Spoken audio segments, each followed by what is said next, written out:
Hello दोस्तों, आप सभी का जेएसएससी क्लासेस में स्वागत है। आज के क्लास में हम लोग झारखंड पुलिस 2024 के लिए पेपर 2 का हम लोग शिवांगन पब्लिकेशन का सेट नंबर 13 देखने जा रहे हैं। इससे पहले 12 टेस्ट हो चुका है और साथ में हिंदी ग्रामर का और जीके का भी बहुत सारा वीडियो अपलोड किया गया है। जो भी वीडियो को नहीं देखे हैं प्लेलिस्ट बनाया हुआ है, जाके देख लीजिएगा। पेपर 1 में जो लोग नागपुरी रखे हैं, नागपुरी का पूरा सिलेबस फ्री में एकदम कंप्लीट कराया हुआ है। ठीक है, आप लोग देख लीजिएगा, सभी चीज़ का प्लेलिस्ट बनाया हुआ है। ठीक है, तो हम लोग सेट नंबर 13 करने जा रहे हैं। और देखिए, एक बात आपको बता देते हैं, ये बुक का जो मॉडल सेट है और इसके साथ साथ मैं अपना भी सिलेक्टेड क्वेश्चन जो हर एग्ज़ाम में पूछे जाते हैं और आपको हर हाल में एग्ज़ाम में पूछा ही जाएगा, तो उन सभी प्रश्नों का जो मैं सीरीज लेके आ रहा हूँ, तो उन सभी वीडियो को भी आपको देखना बहुत ज़रूरी है अगर आप चाहते हैं कि आपका सिलेक्शन हो तो। ठीक है, क्योंकि मैं सारा इंपॉर्टेंट चीज़ों को मैं आपको पूरा करवा दूँगा ताकि एग्ज़ाम में आप एकदम बहुत अच्छा स्कोर कर पाए, एकदम टॉप लेवल का स्कोर कर पाए। इसलिए चैनल के साथ जुड़े रहिए। ठीक है, कल वीडियो अपलोड किए थे 50 क्वेश्चंस का जीके का। ठीक है, वो सिलेक्टेड क्वेश्चन था, अगर आप लोग नहीं देखे जाके देख लीजिएगा। चलिए हम लोग शुरू करते हैं सामान्य हिंदी से।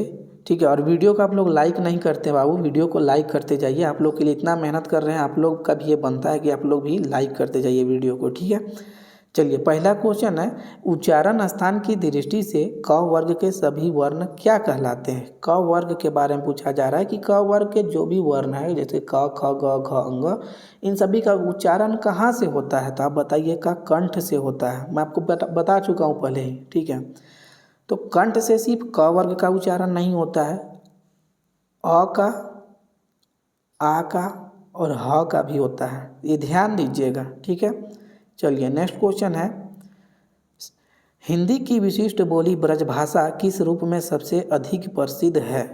तो 2 का करेक्ट आंसर होगा काव्य भाषा, 2 का डी होगा, है ना। नेक्स्ट, गमन शब्द को विपरीतार्थक बनाने के लिए आप किस उपसर्ग का प्रयोग करेंगे। गमन एक मूल शब्द है, तो इसका आपको विपरीतार्थक बनाना है, तो इसमें आप किस उपसर्ग का प्रयोग करेंगे। तो 3 का करेक्ट आंसर क्या होगा, बी। गमन का विपरीतार्थक क्या होगा, आगमन, है ना। तो आप उपसर्ग कौन सा ऐड कर रहे हैं, आ। 4 है, देखिए सरीखा शब्द में विशेषण है।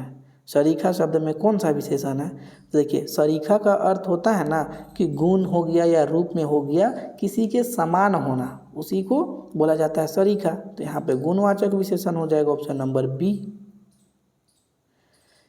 नेक्स्ट, राम धीरे धीरे पढ़ता है, इस वाक्य में धीरे धीरे शब्द क्या होगा। इंपॉर्टेंट क्वेश्चन है, तो ये क्रिया विशेषण होगा, 5 का डी क्रिया विशेषण। और क्रिया विशेषण में भी कौन सा होगा, तो आप बताइएगा, रीतिवाचक क्रिया विशेषण होगा। सौरमंडल का बहुवचन रूप है, तो सौरमंडल का बहुवचन रूप सौरमंडल ही होगा बाबू, ध्यान दीजिएगा। ठीक है, ये बहुत इंपॉर्टेंट क्वेश्चन है। निम्न में स्त्रीलिंग शब्द कौन सा है। स्त्रीलिंग शब्द कौन सा है, 7 का बी होगा गरिमा, जो गरिमा शब्द है ये स्त्रीलिंग है। 8 है, निम्नलिखित में से किस शब्द में तद्धित प्रत्यय का प्रयोग हुआ है। बहुत बार बता चुके तद्धित प्रत्यय क्या होता है, तो किस में प्रयोग हुआ है, वार्षिक जो शब्द देख रहे हैं इसमें प्रयोग हुआ है। 9 है आपका, निम्नलिखित में से कौन सा काल का भेद नहीं है। आपसे पूछा रहा कि काल का भेद नहीं है, तो आदिकाल थोड़ी होता है, सामान्य काल होता है, भूतकाल होता है, वर्तमान काल होता है, भूतकाल होता है, भविष्यत काल होता है, आदिकाल नहीं ना होता है। 9 का ये करेक्ट होगा। 10 है आपका, कौन सा शब्द तत्सम नहीं है। तत्सम नहीं है पूछा जा रहा है, ये नहीं वाला वर्डवा ना बहुत गलती करवाता है, ध्यान दीजिएगा। 10 का करेक्ट आंसर होगा सी, पाहुन, ये तत्सम नहीं है। कपित का तद्भव शब्द है, कपित इसका कैथा, ये तद्भव शब्द है। मेरा वह मित्र जिसका नाम सूर्य प्रकाश है उदार और सरल व्यक्ति है, तो ये सेंटेंस दिया हुआ, आपसे पूछ रहा है कि वाक्य का कौन सा भेद होगा। तो आपको बार बार बता चुके हैं कि आप आधा सेंटेंस पढ़िएगा, उसके बाद अगर आपको फीलिंग आएगा ना कि आगे भी कुछ बोलना बाकी है तो वहाँ पे मिश्र वाक्य होता है। जैसे अगर हम यहाँ से यहाँ तक पढ़ते हैं मात्र कि मेरा वह मित्र जिसका नाम सूर्य प्रकाश है, वह मित्र जिसका नाम सूर्य प्रकाश है, तो नहीं लग रहा कि आगे सूर्य प्रकाश के बारे में कुछ बोलना बाकी है। तो जहाँ पे ये आपको फीलिंग आएगा आप बोलिएगा वहाँ पे मिश्र वाक्य होता है। ठीक है, मिश्र वाक्य होता है, ये ध्यान दीजिएगा। चलिए नेक्स्ट है, शुद्ध वर्तनी वाला शब्द है। शुद्ध वर्तनी वाला शब्द कौन सा है? तो प्रतिद्वंदिता, ये होता है। 14 है आपका, शुद्ध वाक्य कौन सा होगा? तो 14 में आप पढ़िए चारों ऑप्शन को। हम तो अवश्य ही आएंगे, तब शायद यह काम जरूर हो जाएगा, यह कविता अनेक भाव प्रकट करती है, इस बात के कहने में किसी को संकोच ना होगा। 14 में आपको सी जो है ये आपको शुद्ध वाक्य है। निकटवर्ती दो वर्णों के मेल से जो विकार उत्पन्न होता है उसे क्या कहते हैं? निकटवर्ती दो वर्णों का मेल, उसके मेल से जो विकार उत्पन्न होता है उसको क्या बोलेंगे? तो हम लोग संधि ना बोलते हैं जी। नेक्स्ट, जिसमें कोई पद प्रधान नहीं होता है तथा अन्य अर्थ प्रधान होता है, वहाँ होता है क्या चीज़? तो बहुब्रीहि समास होता है। हम पिछला ही वीडियो में बताए थे कि बहुब्रीहि समास में दो पूर्व पद और उत्तर पद दोनों में कोई प्रधान नहीं होता है, तीसरा पद प्रधान होता है। ठीक है, और विशेष अर्थ प्रकट करेगा। अब यही भाव में क्या बताए थे? पूर्व पद प्रधान होता है। तत्पुरुष में आपको क्या बताए थे? तो तत्पुरुष में उत्तर पद प्रधान होता है। और कर्मधारय में बहुत पहले बता चुके हैं कि ये इसमें बहुत इंपॉर्टेंट एक प्रश्न बनता है क्या कि किस समास में पहला पद विशेषण और दूसरा पद विशेष्य होता है? तो आप बताइएगा कर्मधारय समास में। बुद्धि का पर्यायवाची शब्द है। बुद्धि का पर्यायवाची शब्द क्या होगा? तो 17 का ए। ठीक है, 17 का करेक्ट आंसर होगा ए, मनीषा। 18 है, मंतव्य के कुछ समानार्थी दिए गए हैं, इनमें से एक मंतव्य का समानार्थी नहीं है, उसे चुनिए। मंतव्य का समानार्थी नहीं है, उसे आप चुनिए। तो 18 का डी होगा। ध्येय जो देख रहे हैं ये नहीं है, बाकी तीनों है। मत, राय, विचार ये है। उत्कर्ष का विलोम शब्द है। उत्कर्ष, उत्कर्ष मतलब क्या होता है? उन्नति। और अपकर्ष मतलब क्या होता है? अवनति। तो ये विलोम शब्द क्या होगा? 19 का सी हो जाएगा। नेक्स्ट, बलवान के अन्याय से उत्पन्न भय के लिए उपयुक्त शब्द होगा आतंक। ये बहुत बार रिपीट हो गया अभी तक क्वेश्चन। नेक्स्ट आपका, लाख डाकू को खाली स्थान कराने में जनता ने सहयोग दिया। क्या कराने में जनता ने सहयोग दिया होगा? तो गिरफ्तार कराने में ना। जूतम पैजार मुहावरे का अर्थ है। जूतम पैजार मुहावरे का, देखिए ये जो मुहावरा है ना इसका अर्थ ये तीनों है। ऑप्शन नंबर ए भी है, ये भी है और ये भी है। ठीक है, ध्यान दीजिएगा। जो जूतम पैजार मुहावरा इसका अर्थ होता है लड़ाई झगड़ा होना, लूट मचाना, छीना झपटी करना, ये तीनों इसका अर्थ होता है। धोबी का कुत्ता ना घर का ना घाट का, लोकोक्ति का अर्थ क्या होगा? तो इस लोकोक्ति का अर्थ क्या होगा? डी होगा, कहीं ठौर ठिकाना ना होना। भूडोल का अर्थ क्या है? कल वीडियो में बताए थे कि भूडोल भूकंप जलजला को बोलते हैं, है ना। लोगों ने उसे मार मार कर अधमरा किया में रेखांकित शब्द है। यहाँ पे रेखांकित शब्द ये है और इसमें पूछा जा रहा है कि रेखांकित शब्द ये क्या है? तो ये उपसर्ग है। मरा जो है उसमें अध जो है उपसर्ग है। मालगाड़ी शब्द का समास विग्रह होगा। मालगाड़ी का समासिक विग्रह क्या होगा ये पूछा जा रहा है। तो माल के लिए गाड़ी, 26 का करेक्ट आंसर होगा सी, माल के लिए गाड़ी। और ये कौन सा समास हो जाएगा? तो ये तत्पुरुष समास हो जाएगा। यद्यपि मोहन धनी है तथापि बहुत दुखी है। यहाँ पे आप पढ़िए आधा, देखिए यद्यपि मोहन धनी है, तो इतना पढ़ने के बाद भी आपको नहीं लग रहा है कि आगे कुछ बोलना ज़रूरी है, बाकी है।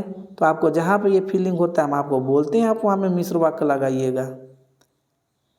सिर्फ मोहन धनी है रहता ना तो आप बोलते हैं कि ये साधारण वाक्य है। ठीक है, मोहन धनी है और अच्छा है, ऐसा रहता तो आप बोलते संयुक्त वाक्य है। कि मोहन धनी है, ये अपने आप में एक अलग हो जाएगा और उसको और शब्द जो है ये संयुक्त संयोजक हो जाएगा। और मोहन अच्छा भी है, ये भी अपना एक अलग हो जाएगा। ठीक है, तो दोनों एक दूसरे पर निर्भर नहीं रहेंगे, जहाँ पे निर्भर नहीं रहेंगे वहाँ पे संयुक्त जाएगा। लेकिन आपको यहाँ पे लगेगा, मतलब मिश्र वाक्य में क्या होता है कि आप दो तरीके से इसको देख सकते हैं।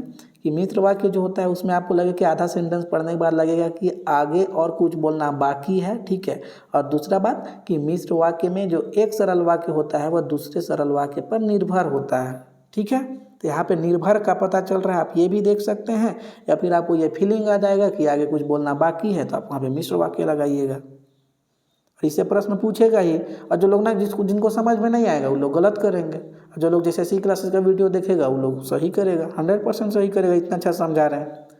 28 है, किस भाव की परिपक्व अवस्था को रस कहा जाता है? तो 28 का करेक्ट आंसर क्या होगा? ऑप्शन नंबर डी, अस्थाई भाव। निम्न में सममात्रिक छंद का कौन सा उदाहरण है? सममात्रिक छंद का उदाहरण कौन सा है? 29 का सी, चौपाई। समय सिंधु चंचल है भारी, उक्त पंक्ति में अलंकार कौन सा है? इसमें कौन सा अलंकार है ये पूछा जा रहा है। 30 का बी होगा, रूपक अलंकार। वर्ण शब्द का अर्थ नहीं होता है, नहीं होता है, तो आकाश यही ना इसका वर्ण का अर्थ नहीं होगा, 31 का है ना।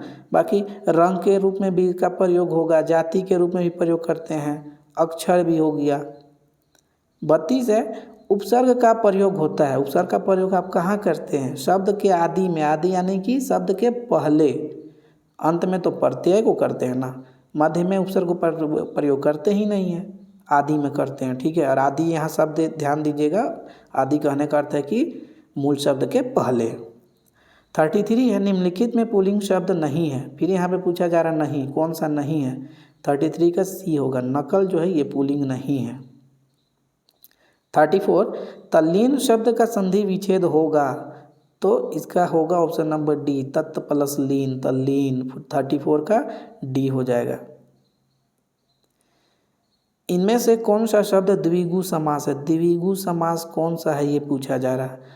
ऑप्शन डी जो हो जाएगा ये चतुर्भुज, ये द्विगु समास है। हालांकि जो चतुर्भुज शब्द है ये विष्णु के लिए भी इस शब्द का प्रयोग होता है, तो ठीक है, विष्णु के लिए प्रयोग होता है, तो ये बहुब्रीहि समास में भी होता है। जो चतुर्भुज शब्द है ये बहुब्रीहि समास भी है और द्विगु समास भी है। अगर ऑप्शन में द्विगु और बहुब्रीहि रहेगा तो आप बहुब्रीहि के साथ जाइएगा, एकदम श्योर। ठीक है, बहुब्रीहि के साथ जाइएगा। ठीक है, तो यहाँ पे सिंपली पूछा है द्विगु समास कौन सा है, तो चतुर्भुज। अब द्विगु समास क्या होता है? तो द्विगु समास में जो पहला पद होता है ना वो कोई संख्यावाचक विशेषण होता है। तो यहाँ पे चतुर से आपको 4 पता चल रहा है, और चतुर्भुज का समासी विग्रह क्या होगा? 4 भुजाओं का समूह। ठीक है, तो जहाँ पे संख्यावाचक विशेषण रहेगा पहला पद, वहाँ पे आप समझ जाइएगा द्विगु है। हथियाना में कौन सी क्रिया है? ऐसा प्रश्न बहुत पूछता है। नाम धातु क्रिया होता है हथियाना।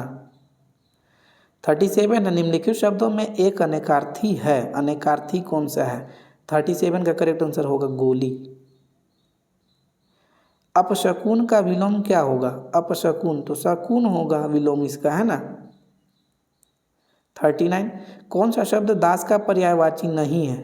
तो जो 4 ऑप्शन दिया उसमें से परिकर जो है ये दास का पर्यायवाची नहीं है। परिकर का अर्थ होता है परिवार के लोग। 40 है आपका, चांद पर थूकना मुहावरे का आशय है। आप लोग इस मुहावरा का कमेंट कीजिएगा क्या होगा, है ना। और वीडियो को लाइक शेयर जरूर करते रहिए, इतना अच्छा से आपको सारा हर कुछ बता रहे हैं। आप लोग वीडियो को लाइक शेयर कीजिए, आप लोग का सपोर्ट का बहुत ज़्यादा ज़रूरत होता है। नेक्स्ट है, चलिए हम लोग सामान्य जीके करते हैं। जीके का क्वेश्चन आप देखते हैं। चोल शिलालेख में भूमि श्रेणियों के उल्लेख के अनुसार ब्राह्मणों को उपहार स्वरूप दिया जाने वाला भूमि कहलाता था। चोल साम्राज्य में जो ब्राह्मणों को उपहार स्वरूप जो भूमि दिया जाता था उसको क्या बोलते थे?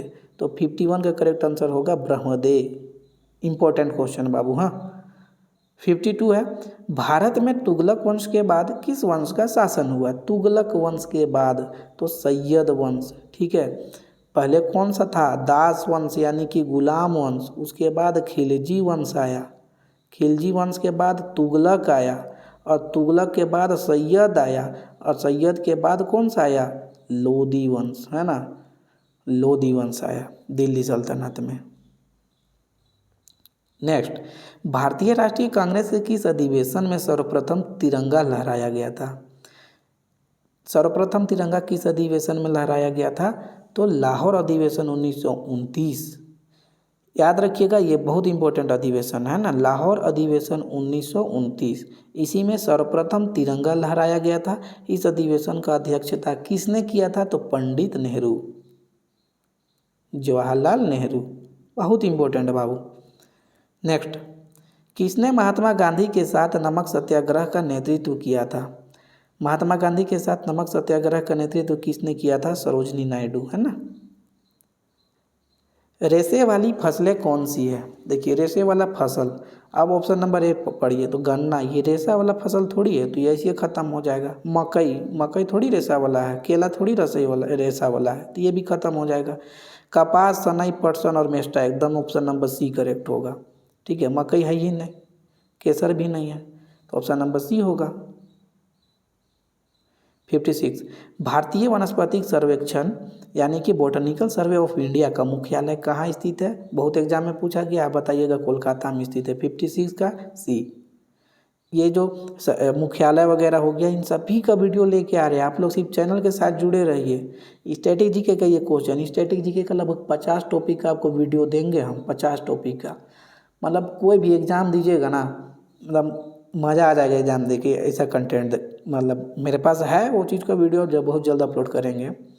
57 है, भारत में 1936 में स्थापित प्रथम राष्ट्रीय उद्यान का क्या नाम रखा गया था? प्रथम राष्ट्रीय उद्यान भारत का 1936 में स्थापना किया गया था, उसका नाम था हेली राष्ट्रीय उद्यान, और उसी को वर्तमान समय में हम लोग जिम कॉर्बेट नेशनल पार्क बोलते हैं, जो कि उत्तराखंड में है बाबू। ठीक है। नेक्स्ट, जापान की मुद्रा निम्नलिखित में से कौन सा है? तो येन है, और जापान का राजधानी टोक्यो।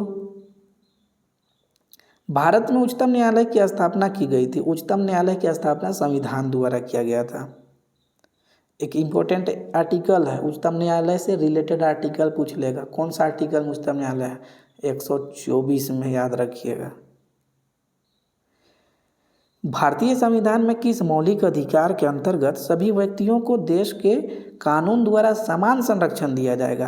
कानून के समक्ष समान संरक्षण कौन सा अधिकार में बोला गया है? तो ये समता का अधिकार, आर्टिकल 14। ठीक है,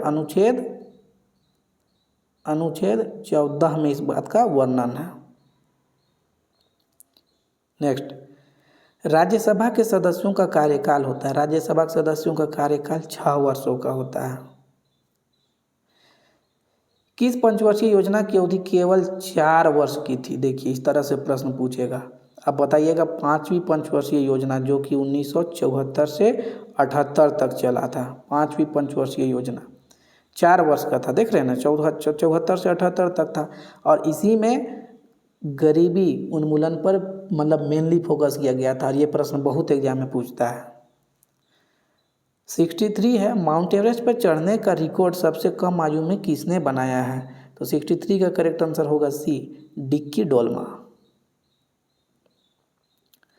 थॉमस कप का संबंध किस खेल से है? थॉमस कप का संबंध किस खेल से है? 64 का आपका करेक्ट आंसर होगा बैडमिंटन। ये भी स्ट्रेटेजी के क्वेश्चन है, खेल, खिलाड़ी, कप, ये सब से तो हर हाल में प्रश्न रहेगा। हुंडरू रांची से कितनी दूर है सड़क रास्ते से? देखिए, ये इस टाइप से प्रश्न जनरली नहीं पूछा जाता है, यहाँ पे शामिल कर लिया गया। हालांकि 65 का करेक्ट आंसर होगा ये 45 किलोमीटर। हुंडरू जलप्रपात पूछेगा कि हुंडरू जलप्रपात किस जिला में, ये पूछेगा। किस नदी पर है, ये पूछेगा। उसका ऊंचाई कितना है, ये पूछेगा। ठीक है, आप कमेंट करके बताइएगा तो किस नदी पर है। देखते हैं आप लोग कितना जानते हैं।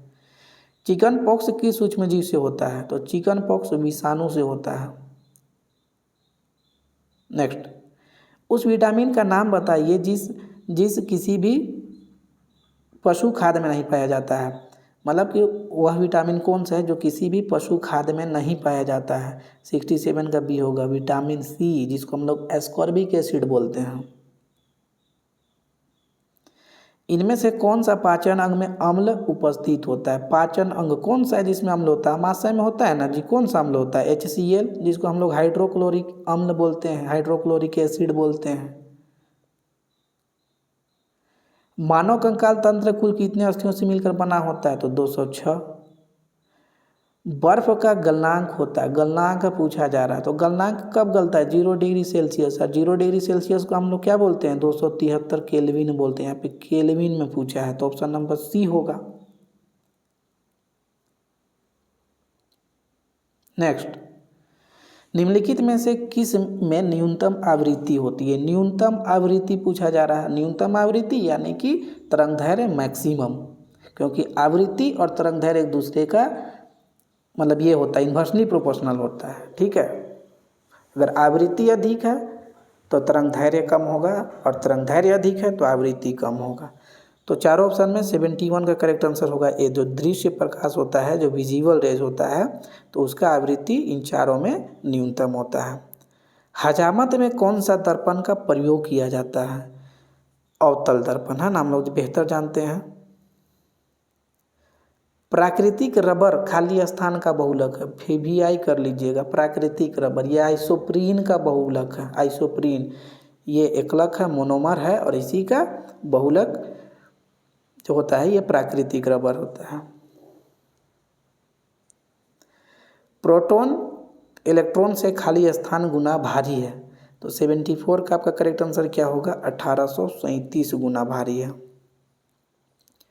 75 है, जब एक ही कक्षक में 2 इलेक्ट्रॉन होंगे तो ऑप्शन दिया हुआ है, वह समान चक्रण करेंगे, विपरीत चक्रण करेंगे, समान या विपरीत चक्रण करेंगे, और कोई चक्रण नहीं करेंगे। तो एक होता है अफबाउ प्रिंसिपल बोला जाता है। ठीक है, एटॉमिक स्ट्रक्चर में पढ़ा जाता है, तो उसी में बोला गया है कि किसी भी 2 इलेक्ट्रॉन का जो 4 गो क्वांटम संख्या होता है, हम आपको बताएंगे आगे चल करके, तो क्वांटम संख्या 4 गो होता है, तो किसी भी 2 इलेक्ट्रॉन का चारों क्वांटम संख्या जो है ना वो सेम नहीं हो सकता है। तो उसी हिसाब से एक होता है चक्रण क्वांटम संख्या, ठीक है, स्पिन क्वांटम संख्या बोलते हैं उसको। तो 2 इलेक्ट्रॉन का जो स्पिन क्वांटम जो होगा ना वो सेम नहीं होगा, मतलब उन लोगों का चक्रण जो होगा 2 इलेक्ट्रॉन का हमेशा अपोजिट होगा, तो विपरीत चक्रण करेंगे। ऑप्शन नंबर बी करेक्ट होगा।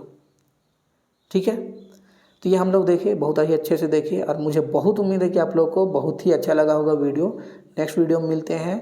वीडियो को लाइक शेयर जरूर कीजिएगा। ठीक है, नेक्स्ट वीडियो में मिलते हैं। अपना ख्याल रखिए, पढ़ते रहिए। Thank you.